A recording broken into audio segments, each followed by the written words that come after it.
আসসালামু আলাইকুম। আশা করি সকলেই ভালো আছেন।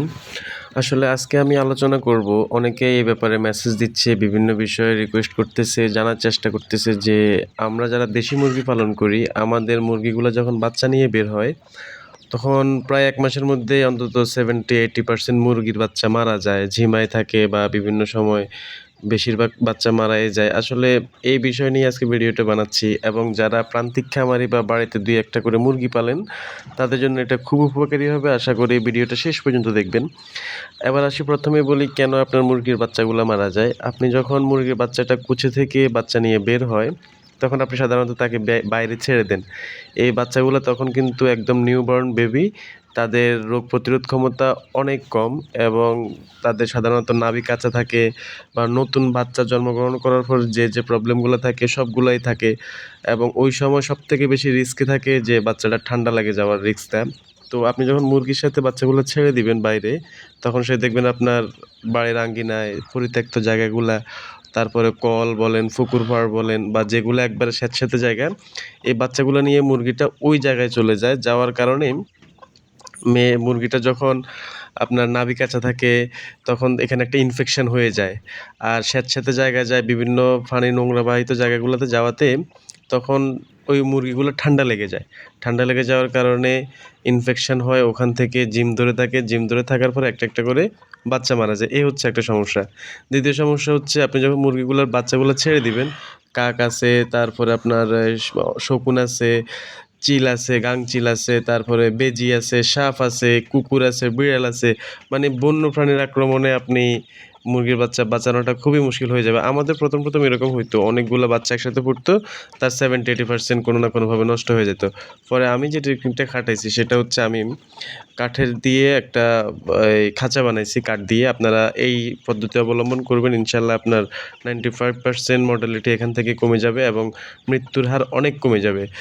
আপনি আবদ্ধ করে বাচ্চাগুলো যখন ফুটবে, মুরগিটা যখন ফুটবে, এই মুরগি এবং মুরগির বাচ্চাকে আবদ্ধভাবে একটা খাঁচার মধ্যে, ৪ কোণা বিশিষ্ট একটা খাঁচার মধ্যে, যেখানে বায়ু চলাচল করে, ওই একটা খাঁচার মধ্যে মিনিমাম ১ মাস আপনি বন্দি করে রাখবেন।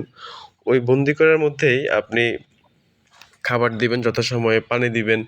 অন্তত মিনিমাম ১ মাস আপনি মুরগির বাচ্চা এবং মুরগিকে ওখান থেকে ছাড়বেন না। যেহেতু আপনি ব্রুডিং করতেছেন না, গ্রাম বাংলায় একটা সমস্যা হচ্ছে, একটা মুরগি ২টা মুরগি করে বাচ্চা ফুটে বের হয় ১৫টা, ১০টা, ১৫টা। এগুলোর জন্য আলাদা ব্রুডিংয়ের কোনো দরকার হবে না। আপনি শুধু জাস্ট মুরগিটাকে এবং তার বাচ্চাগুলাকে একটা খাঁচার মধ্যে বন্দি করে রাখবেন মিনিমাম ১ মাস। ১ মাস পরে দরকার হলে আপনি ছেড়ে দেন, বা চাইলে রাখতে পারেন। তবে এই ১ মাসে আপনি মুরগিগুলোকে বাইরে ছাড়বেন না। দেখবেন এখানে সে মুরগি বাচ্চাগুলা খুব সুন্দরভাবে খাবার-দাবার করবে। আপনি চাইলে ভালোভাবে ওষুধ ব্যবহার করতে পারবেন এখানে। বিভিন্ন অ্যান্টিবায়োটিক বলেন, লাইসোভিট বলেন, যে ওষুধগুলো আপনার হাতের নাগালে আছে, ভেটেরিনারিতে পান, ওইগুলো আপনি যথাসময়ে ব্যবহার করতে পারবেন। মুরগির বাচ্চা খুব ভালো পরিমাণে খাবে, আর তাপের অভাব হবে না, এবং বিভিন্ন পানিবাহিত জায়গায় গিয়ে, স্যাঁতসেঁতে জায়গায় গিয়ে তার ইনফেকশন হওয়ার সম্ভাবনা থাকবে না।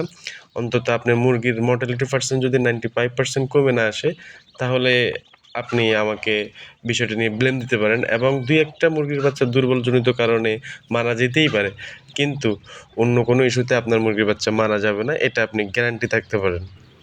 তো আসলে দীর্ঘদিন ধরে আমি এটার উপরে গবেষণা করে কাজ করতেছি, বিভিন্ন অভিজ্ঞতা নিচ্ছি, যার কারণে আমার কাছে মনে হচ্ছে এটা শেয়ার করা উচিত। যারা গ্রামে ২-৪টা মুরগি পালেন বা ৮-১০টা মুরগি পালেন, তাদের মুরগি সবগুলো একসাথে ফোটে না, যেহেতু ইনকিউবেটর সিস্টেম এখনও সব জায়গায় পৌঁছায় নাই। আপনি ৮-১০টা মুরগির জন্য ইনকিউবেটর তো নিবেন না, তো আপনি অবশ্যই মুরগি দিয়েই ফোটাবেন, চেষ্টা করবেন একসাথে ফোটানোর জন্য। এরপরে আপনি যখন মুরগিগুলো বাচ্চা বের হবে, তখন আপনি চাইলে ওই খাঁচার মধ্যে ব্রুডিংও করতে পারেন মুরগিটাকে বের করে দিয়ে, অথবা ব্রুডিং যদি না করেন, তাহলে ওই মুরগিটাকে মিনিমাম ১৫ থেকে ২০ দিন বাচ্চার সাথে রাখবেন, আর বাচ্চাগুলোকে মিনিমাম ১ মাস আপনি ওই খাঁচার মধ্যে বন্দি করে রাখবেন, খাবার দিবেন। দেখবেন যে ১ মাসে খুব ভালো গ্রোথ আসবে, বাচ্চার মর্টালিটি হার অনেক কমে যাবে, এবং আপনি দিন শেষে বা মাস শেষে প্রত্যেকটা বাচ্চা সুস্থ পাবেন এবং ভালো পাবেন।